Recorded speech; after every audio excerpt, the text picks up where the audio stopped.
How's everybody doing? It's great to be learning with you on Hoshana Rabbah. This is the 7th day of Sukkot. It's a big celebration. You might have caught, I went live earlier at our shul. It was very musical, Hallel and Hoshanas. So that's available on the page. And I'll be using that video, excerpts of it, during our countdown timer, I think, for a while. And we're going to get an even better recording of that. But Moshe Storch did an amazing job. How's everybody doing? Good Shabbos, Hag Sameach. Tonight, as Shabbos comes in, we enter Shmini Atzeres. Beautiful holiday right at the end of Sukkot. Nina wrote a really beautiful piece about that. And it's this idea that as we go in, to this final segment in Israel, Shmini Atzeret and Simchas Torah are the same day outside of Israel, because every holiday becomes a 2-day holiday. So Shmini Atzeret and Simchas Torah get split, and that'll be Saturday and Sunday. But the idea, as Nina said, is that we've done all this work, all of Elul. We were sort of examining ourselves, making a heshbon nefesh, right? An accounting of the soul. Which areas do we need work in? I know I need a lot of work in so many areas, and figuring out what they are and what we need to do. And then Rosh Hashanah and Yom Kippur, facing it, atoning, begging God to help us make those improvements. Yom Kippur especially reaching kind of a new high where God promises to cleanse us, right, of all the transgressions that we sincerely atone for. And then those 5 days leading up to Sukkot, we build the sukkah, sort of making a plan, right? What are we going to do in the next year to help us grow in those areas we need to grow in? And then Sukkot, feeling the embrace of God around us, God's presence around us, physically manifest in the sukkah, where we're taking our meals and other kinds of living in the sukkah, being surrounded by that mitzvah, surrounded by God's embrace. And what we're trying to do, right, is internalize those lessons and those plans and that examination, so we can carry it into the new year. And so now we get to Shmini Atzeret tonight, that 8th day special extra festival is, as Nina expressed, it's likened to this idea that God has been throwing this party for the whole world, right? Sukkot is the most universal of holidays. When the temple was standing, 70 bulls were brought, not only to make atonement and sacrifice and celebrate on behalf of the nation of Israel, but on behalf of the 70 nations, right? All the nations of the world. And then we have this week-long celebration. And then God says, to the sort of the people that are closest to God, stay a little longer, right? Everyone's going to go back to their homes. Sukkot is over. But Shmini Atzeret is just stay a little longer. The VIP after party for God's closest friends. And if you consider yourself one of God's closest friends, you are. You're in that group. So he says, stay a little longer. Just stay a little longer in this embrace. And that's what we enter tonight. And that will help us internalize and carry forward those lessons we're trying to learn. Okay. Our daf today is page Nun Gimel, page 53. We're picking it up just at the last 2 words of page 52b. Rabbi Yochanan says. Now, what we're discussing is Mishna number 9 here in chapter 2. And this idea that, when a man betroths a woman, he has to give her something of value if he's going that route, as opposed to a document or intercourse.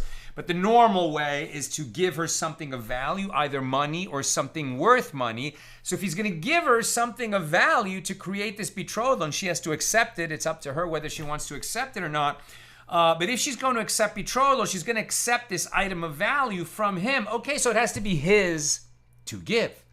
right? And so what if he betroths her using something that is ownerless or something that is consecrated, something that he has already consecrated to give to the temple, or a piece of an offering?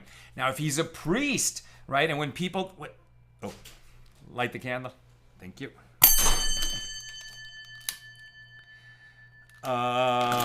So if he's a priest, and a person brought a sin offering, so there's the portion of the sin offering that the priests have to eat. That's part of the sin offering process, that the priests eat part of the sin offering. So what about the priest? If he's received the sin offering for him to eat, can he actually use that portion of the sin offering that's his to eat as something of value to give the woman and create betrothal? So Rabbi Yochanan says, they counted the opinions among the sages and they concluded, with regard to one who betroths a woman with his portion, and let me just say while it's on my mind, so Shmini Atzeret begins tonight, Simchas Torah begins Saturday night, the celebration of Simchas Torah always goes late on Sunday, so Sunday, as in the schedule that we published before all the holidays began, no class on Sunday, right? So our next class after today will be on Monday, and then God willing, we'll be back to the regular time, 6 p.m. Pacific on Monday. No class Saturday night because it's still a holiday. No class Sunday because it'll go late and we'll be exhausted. Okay. So Rabbi Yochanan says, they counted the opinions among the sages and they concluded, with regard to one who betroths a woman with his portion of the offerings, whether he did so with offerings of the most sacred, offerings of the most sacred order, or whether he used the offerings of lesser sanctity, he has not betrothed her, right? Even though this is given to the priests, he can't use it to betroth a woman. Why? Because its use is restricted. It's not like he can do anything he wants with it. He has to be in the temple, eat it there. It's part of some pilgrim's sin offering. He can't use that to betroth a woman.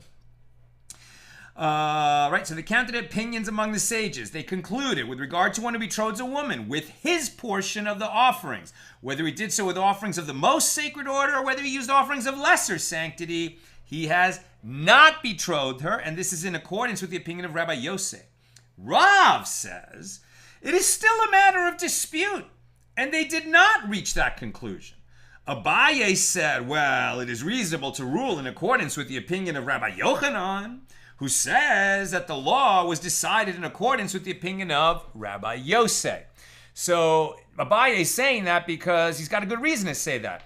First of all, Rabbi Yosef, whenever Rabbi Yosef has a dispute with almost anyone else, Rabbi Yosef wins, because Rabbi Yosef was understood to be absolutely encyclopedic, with perfect recall and perfect understanding of that which was taught in front of him, right? So he really understood everything and he remembered it perfectly. So Rabbi Yosef's views are understood to be authoritative. Rabbi Yochanan was the teacher of Reish Lakish. They were the big pair in their generation, but in disputes between Reish Lakish and Rabbi Yochanan pretty much always wins.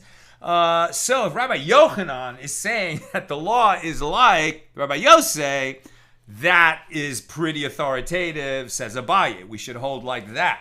And Abaye quotes, and as proof, Abaye quotes an extended baraisa indicating that even Rabbi Yehuda accepted that the law was declared in accordance with the opinion of Rabbi Yosef. This is a lengthy baraisa, but what it's given to prove, Abaye is bringing it to prove that the law is like Rabbi Yochanan says it is, which is in accordance with Rabbi Yosef, who says that a priest who betroths a woman using anything from the offerings that was given to him, whether it's the highest sanctity or lesser sanctity, he can't use that to betroth a woman. So let's see the proof. As it is taught in a baraisa, from where is it derived that priests may not receive a share of meal offerings in exchange for portions of animal offerings? I.e., they may not exchange their portion of a meal offering for the meat of an animal sacrifice of which they did not receive a portion. Okay, so that's the first thing that they're saying. So they get portions of meal offerings. Meal offerings, a quantity of flour, often mixed with oil and some frankincense in certain cases, but at any rate, it's a portion of flour. And the priests receive that. Okay, and then some priests, not every priest who's serving in the temple is going to get a portion of, let's say, a sin offering that was brought in. Some of it has to be eaten by the priest, but it's not that all the priests who are present get some of it. It's going to be given to one of the priests or a few of the priests, and other priests are going to get left out. So, can a priest who has received some meal offering trade that with another priest for the meat from a sin offering that other priest got? This Baraisa says no. What? The verse states, Leviticus 7, verses 9 through 10, and every meal offering that is baked in the oven shall all the sons of Aaron have. Okay, so it's not a portion of flour like a cup of flour. It's baked into unleavened bread. And they get some bread. Okay, so you're a priest, you're hanging out, right? You're getting this very fresh bread for you to eat. But okay, you didn't get some meat from one of the portions. Can you use it to trade? So this verse emphasizes that the sons of Aaron must divide the meal offering equally among themselves without exchanging it for a portion of any other offering, right? So the meal offering has to be, the loaves that are brought for the priests to eat, all those loaves have to be divided evenly among the priests that are, working in the temple that day, and they don't redistribute it using it to trade for other stuff, even animal offerings. And the Baraisa continues, one might have thought that they may not receive a share of meal offerings in exchange for portions of animal offerings, since they do not substitute for them in the case of poverty, meaning even one who is too poor to afford to bring an animal offering, for example, in the case of a sin offering determined on a sliding scale, right? So sin offerings, certain sin offerings, rich people bring an animal, medium people, in terms of wealth, bring birds, and poor people bring a meal offering, right? So they're going to use this bread. So even one who is too poor to afford to bring an animal offering, for example, in the case of a sin offering determined on a sliding scale, he does not bring a meal offering in its stead. Since meal offerings can never be brought in place of animal offerings, I apologize. So in these offerings that we're talking about, I guess if you're poor, you can bring a bird offering, but you can't substitute a meal offering. Meal offerings generally are brought to accompany other offerings. So since meal offerings can never be brought in place of animal offerings, there is clearly no connection between them.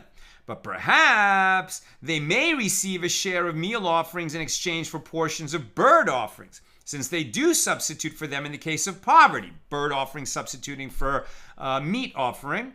So if one is so destitute that he cannot afford to bring a bird offering, well, he does bring a meal offering. Okay, that's what I thought. I was confused.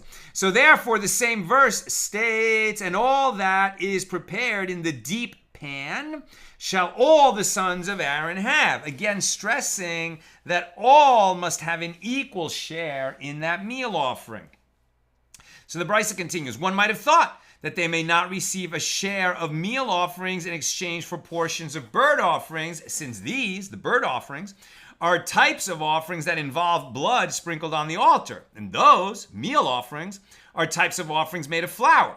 But perhaps they may receive a share of portions of bird offerings in exchange for portions of animal offerings. So maybe if a priest has received a portion of a sin offering that is a bird offering, he wants to trade with his buddy who doesn't eat red meat, right? He says, well, I'll tell you what, I got some bird offerings here. Why don't you take my portion of the bird offering and give me your portion, of that goat or lamb or bull, right? If it was a very large offering that was brought. So you might have thought that they could change their portion of bird offerings for animal offerings. So now the Baraisa comes to say no.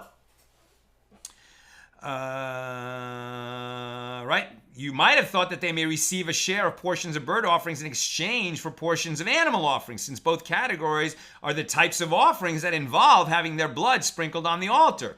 Therefore, the same verse states, and on a griddle, a seemingly superfluous phrase which teaches that one may not receive a share even of bird offerings in exchange for portions of animal offerings, right? Animal offerings have to be either sheep, goat, or cow, right? Bull. So the Brisa continues, one might have thought that they may not receive a share of bird offerings in exchange for portions of animal offerings because the actions, i.e. killing of these birds, is by hand, right? When you slaughter a bird, it's done differently than when you slaughter a goat, a sheep, or a calf. The mammals are slaughtered in the manner of kosher slaughter with a blade across the pipes of the throat. The bird offerings would be slaughtered in a very unique way by the priests in the temple, actually using the thumbnail on the back of the bird, because this is either a dove or a pigeon. There's no chicken involved here. It's either a dove or a pigeon. Where am I? Right, so you might have thought that the reason you can't exchange bird offerings for animal offerings is because the action of killing is different. The birds are killed by hand, called, I think, malika, the pinching of the neck, and the actions of those animals is with a utensil, right, using the knife, the butcher's type of knife, although the priest had a very special kind of knife for slaughtering offerings that was certainly not used by butchers. But it was very, very sharp, and it was used exclusively by priests in the temple. But they used a utensil. So you might have thought, okay, the reason you can't exchange birds for animals is because the birds are killed by hand and the animals, the mammals, are killed with this utensil. So, but perhaps they may receive a share of meal offerings in exchange for portions of meal offerings, since the action with both these and those is by hand. Therefore, the next verse states, and every meal offering mingled with oil shall all the sons of Aaron have. Right, so now you're learning not even meal offerings can be traded for other meal offerings. You know, like maybe it was a big piece of flour offering that was baked into bread, and it was in a very large pan, lots of priests there that day, and there's like the section in the middle, which is soft and doughy, and the section near the outer edges is more crispy, and one priest likes crispy, and the other one likes doughy, and they got the kind they don't like. Can they trade? No, they can't trade. And the Brisa continues, one might have thought that they may not receive a share of meal offerings prepared on a griddle in exchange for portions of meal offerings prepared in a deep pan, or portions of a meal offering prepared in a deep pan in exchange for portions of a meal offering prepared on a griddle, since the actions with this deep pan result in a soft product and the actions of that griddle result in a hard product. But perhaps they may receive a share of meal offering prepared on a griddle in exchange for portions of meal offering prepared on a griddle, sort of like what I was just saying, or a share of meal offering prepared in a deep pan in exchange for portions of a meal offering prepared in a deep pan, since the actions with both these and those result in a hard product. And in the case of a griddle, or alternatively with regard to a deep pan, the actions result in a soft product. Therefore, the same verse states, or dry shall all the sons of Aaron have at Leviticus 7:10, indicating no, they can't trade. What they get is what they get.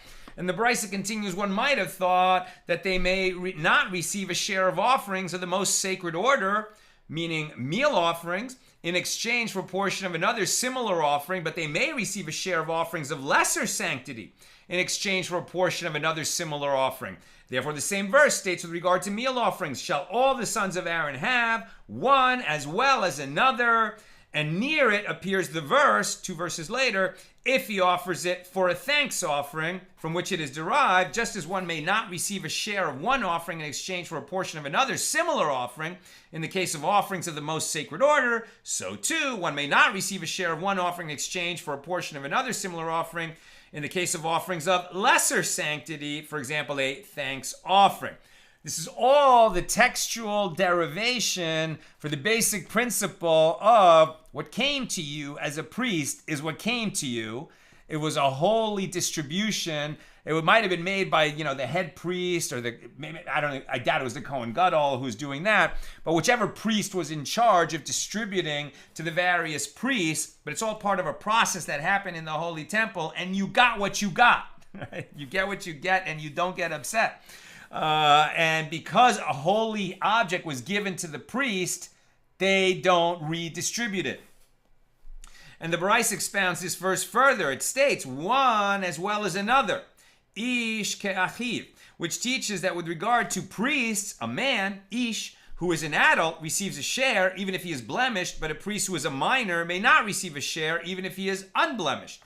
This Baraisa is found in the Sifra, a collection of halachic midrashim on the book of Leviticus. And who is the Tana to whom unattributed statements in the Sifra are assigned? It is Rabbi Yehuda. That's why all this Baraisa was brought in, to show us that even Rabbi Yehuda, who seemed to be arguing with Rabbi Yosei, right? Remember that Rabbi Yehuda said, don't let the students of Rabbi Meir in here because they're just so contentious. They argue with me on everything.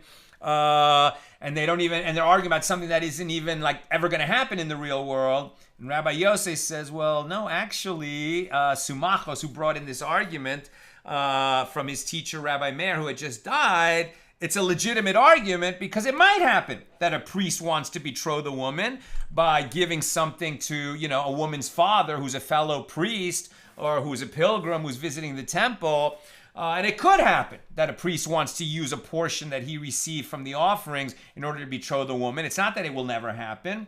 And so we need to understand what the law is. And so that's when Rabbi Yosei chimes in and says, and this is what it is, you don't betroth with those objects. And now what we're saying is, well, maybe Rabbi Yehuda really does agree. Maybe even Rabbi Yehuda concedes, right? And who is the Tana to whom unattributed statements in the Sifra are assigned? It is Rabbi Yehuda. And here he says that no law of receiving a share applies to it at all, which means that priests cannot exchange one portion of any type of offering for another portion. So they cannot use it to betroth a woman. And so conclude from this that Rabbi Yehuda retracted his opinion and subscribes to the opinion that a priest does not own the portion of the offerings he receives and therefore he cannot betroth a woman with it. Rava said, wait a minute. But isn't it taught in a Baraisa in accordance with the opinion of Rav? But isn't it taught in a Baraisa, Tosefta of Sota 13:7, when the priests receive their portion of the showbread each week, the modest ones withdraw their hands and do not take it, and the gluttons receive all the shares of the bread. Right? So now, what are we talking about? The showbread. The showbread is not an offering. The showbread, it's funny, it's spelled S-H-E-W bread. But what we're talking about is there were 12 loaves, which were switched out once a week when the temple was standing. And at least during the first temple period, probably during the second temple too, but at least during the first temple period, a miracle, a constant miracle, was performed in that this bread, which is very thick but unleavened, right? So sort of like imagine kind of like a pita bread, but very thick. And then it would be folded over, and there would be 12 loaves like that, and it would rest on a table in the sanctuary, in the temple, and all week long, that bread would remain warm and fresh like it just came out of the oven. And then at the end of the week, when the new breads would come in, the old ones would be distributed to the priests. Okay? So, about this, Rav says, and Rav is quoting Rav, who says that the modest ones withdraw their hands from the distribution of the showbread, and the gluttons would then receive all the shares of the bread, right? The modest ones say, I don't want too much. And so the ones who aren't modest like that end up getting everything, right? So what happens? This indicates that offerings may be apportioned according to the priest's wishes. But the Gemara rejects this. What is the meaning of receive the shares? It does not mean that they exchange one portion for another with halakhic sanction. Rather, it means that they would snatch their colleagues' portions, as it teaches in the latter clause of that same Baraisa, an incident occurred involving one who snatched his share and his colleague's share, and they called him Ben Chamtzan, son of the snatcher, until the day he died, right? So it's not that they're permitted to trade, they're not. And if one of them is kind of more gluttonous and ends up grabbing, portions that would have fallen to his colleagues if he hadn't grabbed it, that's not okay. It happened. Sadly, the spiritual level of the nation fell over time, and the priests were not acting, in the righteous way that they should have been, some of them. And this is one, symptom of that. So Rabbah bar Rav Shela said, what is the verse from which it is derived that Chamtzan means one who snatches? And the verse states, my God, rescue me out of the hand of the wicked, out of the grasp of the unrighteous and grasping man, chametz. Psalm 71 verse 4. And Rabbah said it is derived from here. Learn to do well, seek justice, relieve the oppressed, chamotz. Isaiah 117, meaning restore property stolen from victims of theft. Now, back to our Mishnah about trying to betroth a woman with that which is not yours. The Mishnah teaches one who betroths a woman with second tithe, right? Second tithe in the tithing process. This is the tithe that was supposed to be in most years of the sabbatical cycle for you to have what to eat, and you could sell it and then have money, but again, to have what to eat when you make the pilgrimage to Jerusalem for Pesach or Shavuos or Sukkot, like we're in now. Okay, can you use second tithe money to betroth a woman? This is different than the portion allotted to the priests, which was, it was holy and it was meant for them to eat, and they could not exchange it with one another. Okay, so that would seem to indicate that you can't betroth a woman with it either. Meiser Sheni is for personal use. Now, in the years 3 and 6 of the sabbatical cycle, it's to be given to the poor. So we could certainly understand that you can't use Meiser Sheni in those years to betroth a woman. But what about Meiser Sheni that you're going to use for yourself to go up to Jerusalem? Really? You can't use that to betroth a woman? Let's see. One who betroths a woman with Meiser Sheni, second tithe, whether unwittingly or intentionally, has not betrothed her. This is the statement of Rabbi Meir. Rabbi Yehuda says, if he did so unwittingly, he thought it was just regular food that he had lying around and he could use it to betroth the woman, but it turned out to be Meiser Sheni. If he did it unwittingly, he has not betrothed her because it wasn't his to give. But if he did so intentionally, he has betrothed her. That sounds, well, isn't it kind of like stealing to misappropriate that which was meant for the holy purpose of going up to Jerusalem for the festival? Now you're going to use it to betroth a woman, and you know you're doing that. You do it on purpose. Now you have betrothed her. Let's see if we can understand why. Rabbi Yehuda says if he did so unwittingly, no betrothal. But if he did so intentionally, he has betrothed her. So the Gemara asks, from where are these matters derived? From where does Rabbi Meir derive that the second tithe cannot be used for betrothal? Let's start with that. Rav Acha, the son of Rava, says in the name of tradition, the verse states, and all the tithe of the land, whether of the seed of the land or the fruit of the tree, is the Lord's. It is holy to the Lord. Leviticus 27:30. So this verse indicates that any kind of tithe, it is for the Lord, not for doing what you want to do privately, like betrothing a woman. If you want to use it to give to the poor in the years that Meiser Sheni is given to the poor, okay, that's the Lord's command. So you're doing what the Lord asks you to do with his money, right? And if you use it to feed yourself and sustain yourself when you go up on the pilgrimage festival, okay, you're doing what the Lord told you to do with it, so you're using his money properly. But if you're using it to betroth a woman, it would seem like you're misappropriating it, so it shouldn't create betrothal. Rabbi Meir's opinion makes sense. So the Gemara questions this derivation before we go on from several instances where similar wording is employed in a different verse, and yet one may use those items for betrothal. But there is teruma of the tithe, about which it is written, right? So this is a Levite receives tithe, right? That's Meiser Rishon, the first tithe. And then he has to take teruma out of that and give to the priests. Okay, so teruma of the tithe, about which it is written, so you shall also set apart a gift of the Lord of all your tithes. Right, even the Levites have to tithe. That's Numbers 18:28. And we learned in a Mishnah, in this book on page 58a, with regard to one who betroths a woman with teruma, she is betrothed. And the Gemara answers, well, teruma of the tithe is different, as to the Lord is not written in that verse like it was with respect to all other tithes, indicating that therefore it can be used for betrothal. And the Gemara says, okay, well, what about challah? The portion of the dough that one must separate and give to a priest, about which it is written, of the first of your dough you shall give to the Lord. Numbers 15:21. And we also learned in that same Mishnah with regard to one who betroths a woman with terumos, of which challah is one type, she is betrothed. So the Gemara answers, although the verse does write to the Lord, challah is different as the word holy was not written with regard to it. So then the Gemara keeps pushing.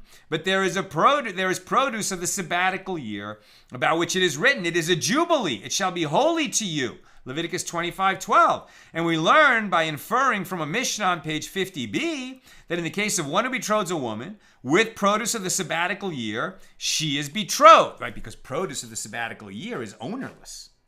Anyone who picks it up takes possession of it, so he could betroth a woman with it, even though it's considered holy. And the Gemara answers, with regard to produce of the sabbatical year, the verse writes holy, but it does not say to the Lord. It is not written with regard to produce of the sabbatical year. So then the Gemara says, okay, what about teruma itself? Not teruma of the tithe, but regular teruma, the first 2% of produce that's given to the priest, about which it is written, the Jewish people are the Lord's holy portion, his first fruits of the increase, Jeremiah 2:3. And we learned in a Mishnah on page 58 that in the case of one who betroths a woman with teruma, she is betrothed. And the Gemara answers that verse was written with regard to the Jewish people, who are metaphorically called the Lord's holy portion. And teruma is used there. But they're not teruma. Teruma is the first 2% of produce when the temple is standing that's given to priests for them to consume. Now we're in 53b. And the Gemara asks, but don't you understand it by itself from this verse? Since the verse compares the Jewish people to teruma, the categorization of holy evidently applies to teruma as well. And Rav the elder interpreted it before Rav. The difference is that with regard to tithe, the verse states it is for the Lord, which indicates as it is, it should be as consecrated, right? So now we understand Rabbi Meir's derivation that one who tries to betroth a woman with tithe, in this case second tithe, whether he did it wittingly or unwittingly, no betrothal was created, right? Whether unwittingly or intentionally, he has not betrothed her. That's Rabbi Meir. Now let's get to Rabbi Yehuda, I hope. Now the Mishnah teaches, and if he betrothed a woman with consecrated, actually we're just leaving it alone. We're leaving it alone. At any rate, that is the law. So the fact that Rabbi Yehuda disagreed, I guess, didn't matter. So now, the Mishnah teaches, so we're back to our Mishnah, and if he betrothed the woman with consecrated property belonging to the temple treasury, right? So we moved from one category, Meisers. First we talked about priests using their portions of holy offerings. Okay, finished that. Now we were talking about a person who set aside second tithe, Meiser Sheni. And can he use that to betroth a woman? So according to Rabbi Meir, no. And now, whether wittingly or unwittingly, and now we're talking about somebody who consecrated part of his property or part of his produce, let's say, and he says, I'm going to make a free will donation to the temple treasury. I'm not obligated to give this. I want to give it. But now it's consecrated, right? So you can't use anything that's consecrated for your own use. So of course you can't use that to create betrothal, right? And if this man betrothed the woman with consecrated property belonging to the temple treasury, if he does so intentionally, he has betrothed her. And if he does so unwittingly, he has not betrothed her. This is the statement of Rabbi Meir. How can you use property that was consecrated to give to the temple, and you know it was, and you intentionally use that property that was already consecrated to betroth a woman? How could that create betrothal? Stay tuned. Rabbi Yehuda says the opposite. If he did so unwittingly, he has betrothed her, but if he did so intentionally, he has not betrothed her. Rabbi Yaakov said, I learned two laws from Rabbi Yochanan. The law of an unwitting error involving tithe, according to the opinion of Rabbi Yehuda, and the law of unwitting error involving consecrated items, according to the opinion of Rabbi Meir. In both cases, the woman is not betrothed with the items. And he proceeds to explain. One of these laws is because the woman does not want to become betrothed with the item.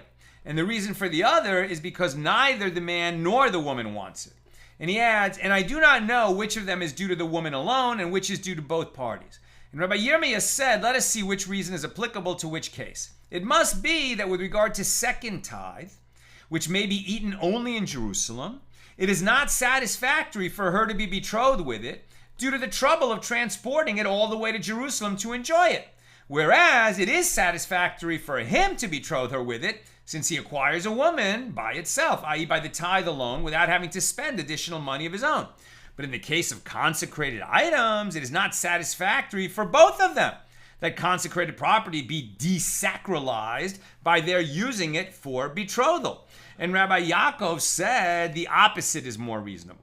Couldn't it be said that in the case of second tithe, it is not satisfactory for her to be betrothed with it due to the trouble of transporting it all the way?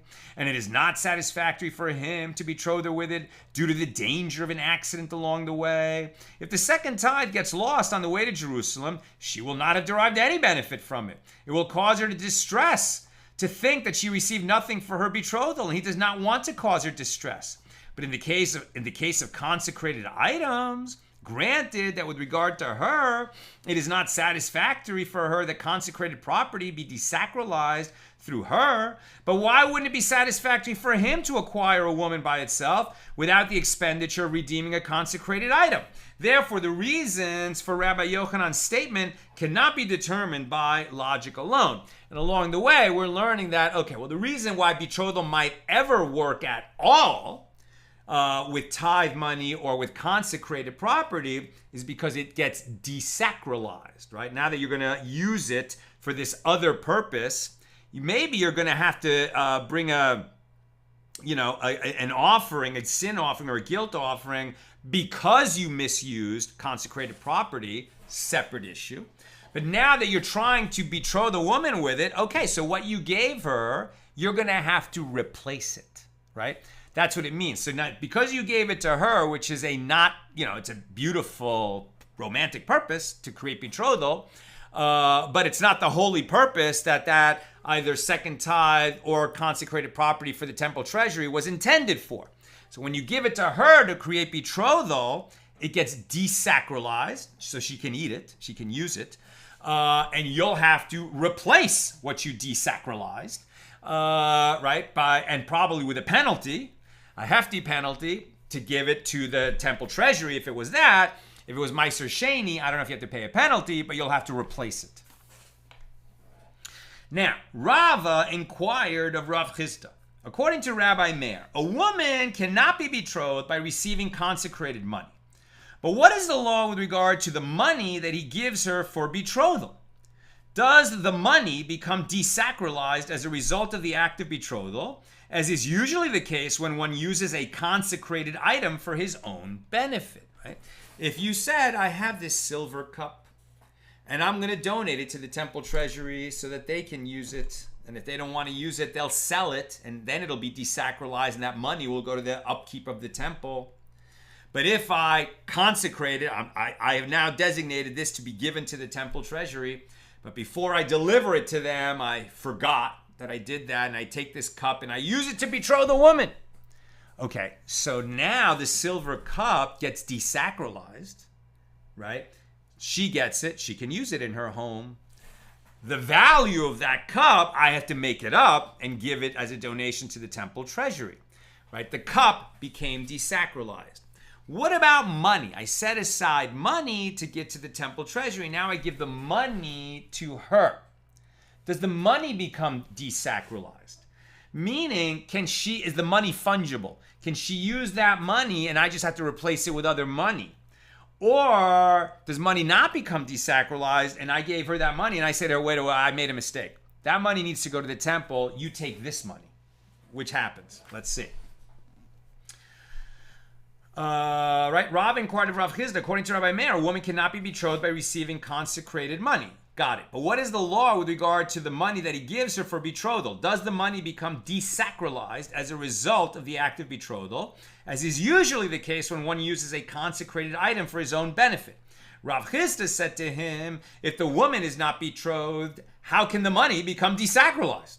According to Rabbi Meir, there is no betrothal. So if you try to give her money that was consecrated, designated to give to the temple, why would it become desacralized when you give it to her? You didn't create betrothal. No, nothing happened because you can't use that money for that purpose. Since the money has not actually been used, nothing has changed with regard to its status. So Rav Chia bar Avin inquired of Rav Chisda, well, what is the law with regard to a sale? If one unwittingly uses consecrated money to purchase an item, does the sale take effect?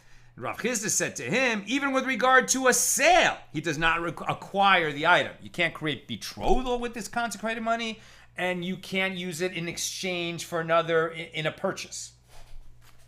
Rav Chisda bar Avin raised an objection. The law is that if a man deposited a bundle of money, right, so he's going to state this whole law about deposits, and then we'll see how that's relevant as to, as a challenge to what Rav Chisda just said. So Rav Chia challenges with the following. The law is that if a man deposited a bundle of money with a money changer, the latter may not use the money, right? And there were money changers at the temple because you had pilgrims coming from quite far away, from different regions of Israel, where there were, different, for all kinds of reasons. There might be people coming from Bavel, people coming from parts of the Persian Empire, from Egypt, from Rome itself, bringing all kinds of different money. And now if you want to make an offering, you want to give a donation to the temple treasury, maybe it needs to be done, in sellas, in the holy cellar, the holy shekel. So there were money changers, right, handling that exchange, right? And if they're handling exchanges on behalf of the temple treasury, remember that the temple treasury always has to have the advantage, lest a little mistake be made and you get a better deal than the temple treasury gets, then that's a transgression for you because you would have misappropriated something that belongs to the treasury. At any rate, there were money changers there. So the law is that if a man deposited a bundle of money with a money changer, the latter may not use the money. If the money changer untied the bundle and used the money, and it turned out that it was consecrated, the money changer is liable to bring an offering for the misuse of consecrated property, since he acted without the permission of the depositor. Now, what you're seeing here is that the money changer doesn't only work as, changing one kind of money for another, because he's presumably got some good security around him since he has lots of money around. He can also function as a bit of a bank, right? And somebody who just doesn't want to carry around a lot of money and says, okay, the money changer's got good security around him, probably for a small fee, you can deposit your money with him and he'll make sure that it stays safe. If you do that, you deposit a bag of money with the money changer and it's tied. So what you're saying is the money bag that I'm depositing with you, I want that money bag back, not the value of the coins inside. I want the specific money that I'm depositing with you. I want to get that back later, right? So if the money and that's the law. If it's tied, if it's bundled, if it's tied, it's not just I am depositing $10 with you. It's I'm depositing these $10 with you. So if that's the nature of the deposit, these $10, so the money changer has to give you back those $10. If, during the course of the day, there's a lot of money coming in and out, and he needs the kind of money that you brought, and he forgets that it was a deposit that was bundled and that needed to be returned as is, and he just uses that cash, so later he'll say, I got you, your $10, here's $10. No, but I wanted my $10. Those coins were special for me. Why were they special? What difference does it make? Because I consecrated them as a gift to the temple. And now you untied that money. You took consecrated money and put it into your workflow, right? So it's actually hurts himself. The money changer, hurts the guy who brought consecrated money, and he hurts himself. Why? Because listen to the penalty. The law is that if a man deposited a bundle of money with a money changer, the latter may not use the money. If the money changer untied the bundle and used the money, and it turned out that it was consecrated, then the money changer is liable to bring an offering for the misuse of consecrated property, since he acted without the permission of the depositor. If the money was not in a bundle, then the money changer has the right to use it. That's where he says, I'm depositing $10 with you. I just need that amount back, not these $10, right?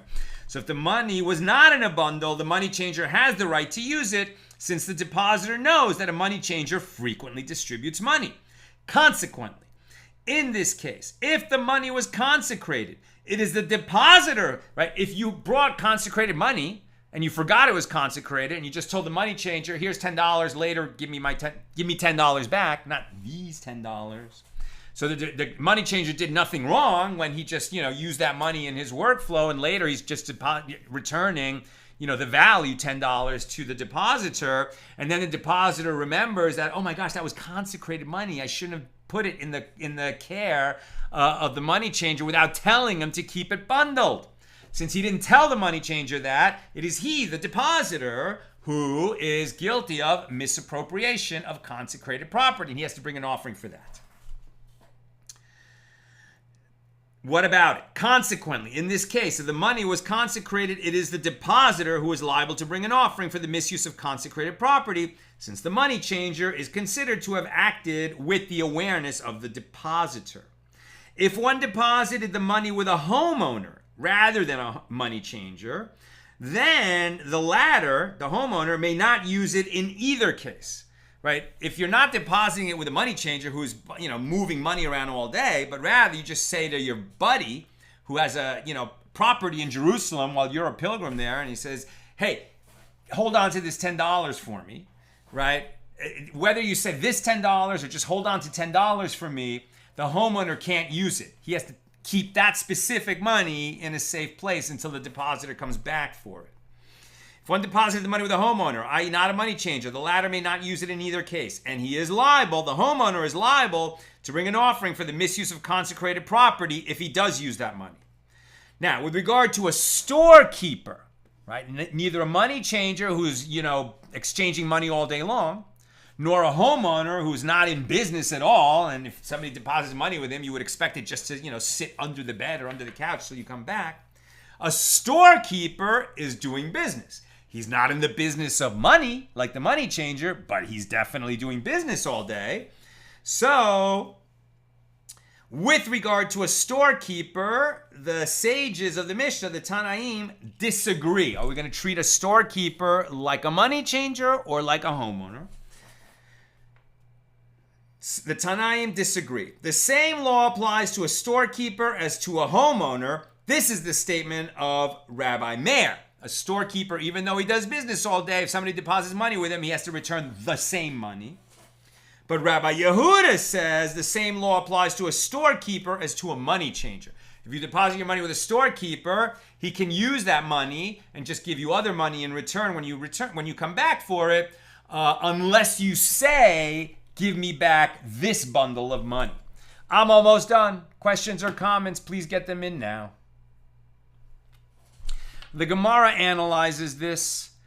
They disagree only with regard to that issue. As one sage, Rabbi Yehuda, holds that the same law applies to a storekeeper as to a money changer. And the other sage, Rabbi Meir, holds that the same law applies to a storekeeper as to a homeowner. But everyone agrees that if the storekeeper did spend the money, he has misused consecrated property. And this indicates that even according to the opinion of Rabbi Meir, whatever transaction he performed did take effect. That's what we've been proving here. That in the law of a sale, does a sale actually happen if you misused consecrated property in order to create that sale? Or is it like betrothal, where if you use consecrated property that didn't belong to you, no betrothal happened? In the case of a sale, yeah, the sale happens. There's going to be consequences, but the sale happens. Right? This indicates that even according to the opinion of Rabbi Meir, whatever transaction he performed did take effect. But the Gemara rejects this as a proof. Rabbi Meir stated his opinion in accordance with the statement of Rabbi Yehuda as follows: according to me, if he spent the money, he has also not misused consecrated property, but according to you, at least concede to me that the same law applies to a storekeeper as to a homeowner. And Rabbi Yehuda said to him, no, I do not concede to you, even with regard to this point, as I hold that the same law applies to a storekeeper as to a money changer. That's where we're going to leave off for today.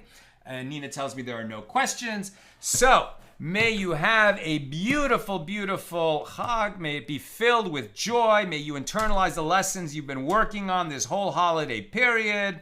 Have a beautiful Shmini Atzeres and a super joy-filled Simchas Torah. That's what it means, the joy of Torah on Saturday night and Sunday. And with God's help, we'll be together again to continue with page 54 on Monday at the regular time, 6 p.m. Pacific. Good Shabbos, Chag Sameach.